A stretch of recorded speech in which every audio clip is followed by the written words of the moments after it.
You know, when you're traveling and you taste something that just hits differently, goes beyond just delicious. Oh, definitely. In Porto, that feeling comes up a lot.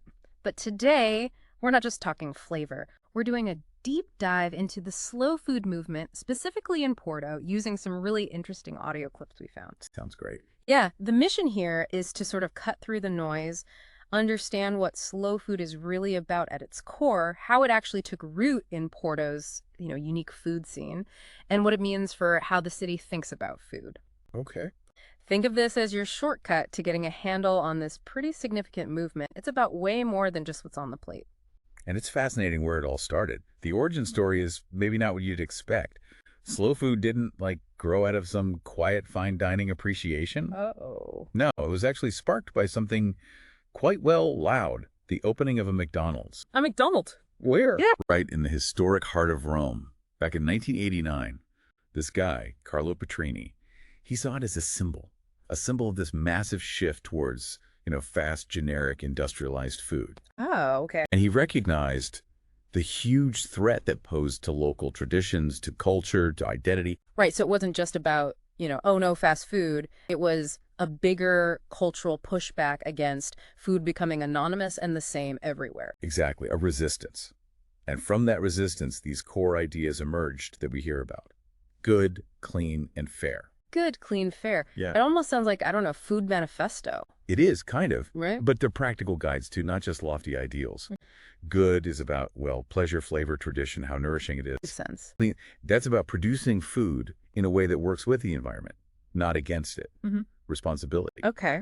And fair, that's about respect and proper reward for the producers, the farmers, everyone involved in getting food to us. Mm-hmm. These three things, they're all linked. That's really the foundation of slow food.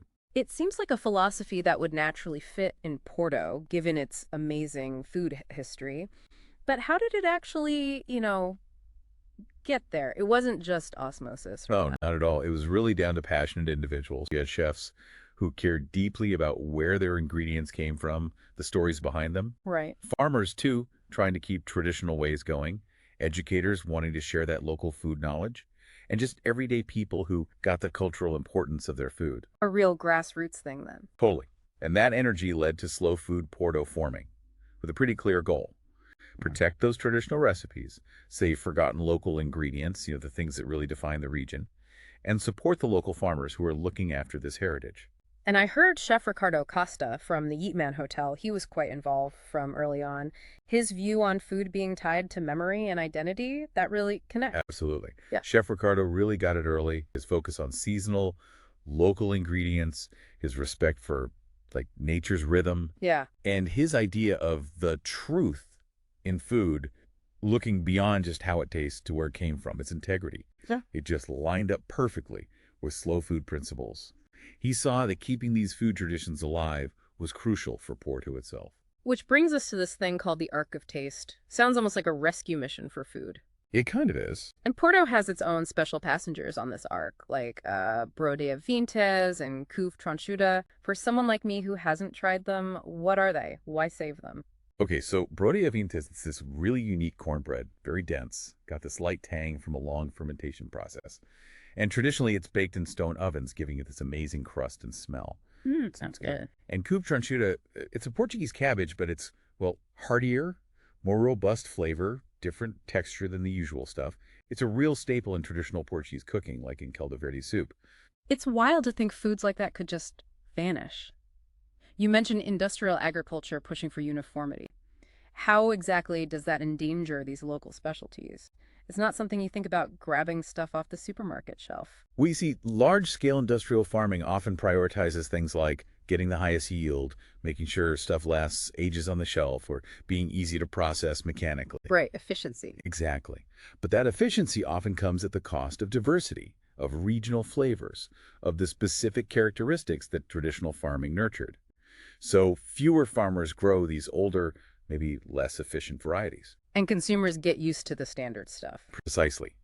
Demand drops for the unique things. And then critically, the knowledge how to grow it, how to cook it, that starts to fade too. It's a slow erosion driven by this globalized, standardized food system. But it's not inevitable, is it? It sounds like even simple choices we make, like leading local dishes, can actually help keep these things going, like ordering that caldo verde with the real couve tranchuta. That's exactly it. When you consciously choose to eat a traditional dish made with the proper local ingredients, or, say, you buy that artisan cheese from Serra de Jerez, Yeah. you're doing more than just having a nice meal. You're actively voting, in a way. You're keeping that knowledge alive, Yeah. supporting those agricultural practices.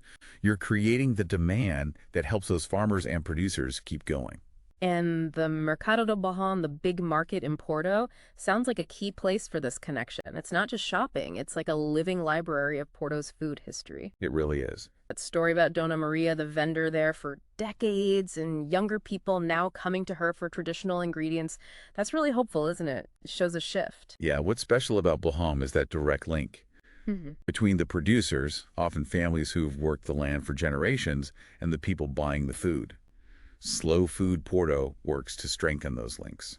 Yeah. By helping consumers, chefs, everyone really, understand the stories behind the food, valuing the incredible knowledge these vendors like Dona Maria have, and yes, seeing younger generations actively seeking out that knowledge, asking about traditional ways, that's a fantastic sign. It shows a growing appreciation. It's not all about looking backwards, though, right?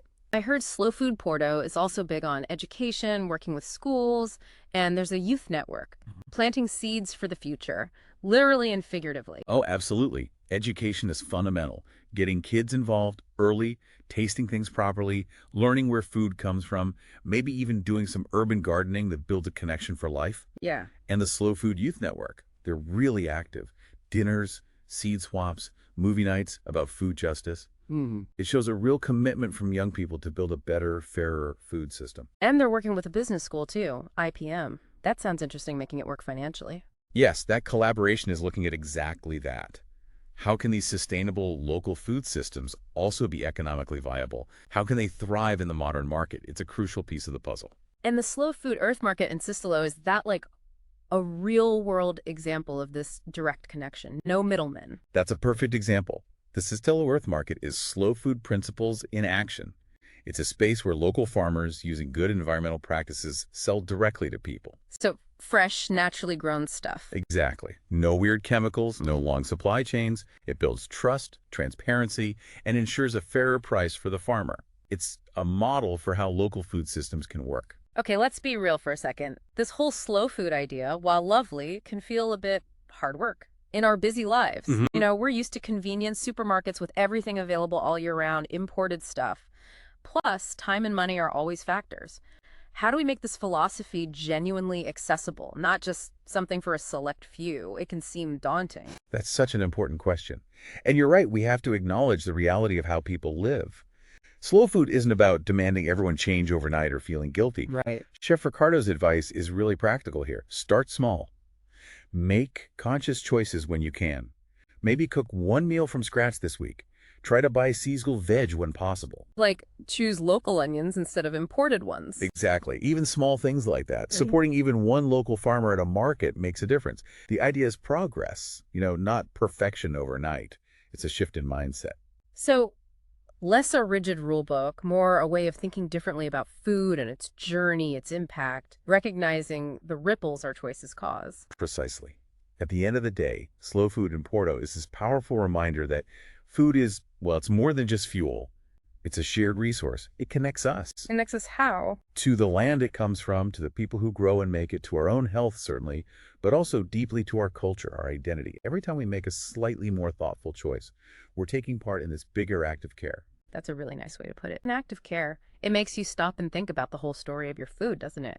Whose hands grew it? What traditions are we, maybe without even realizing, helping to keep alive or letting fade away just by what we put in our shopping basket? Yeah. It really sounds like slow food in Porto isn't just some niche thing. It's more like a growing awareness, a mindset shift. I think it is.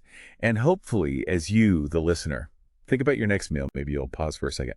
Consider where it came from, who was involved, Yeah. and maybe think about what small act of care, what connection you might choose to make with that meal, because every choice really can be a vote for the kind of food world we want.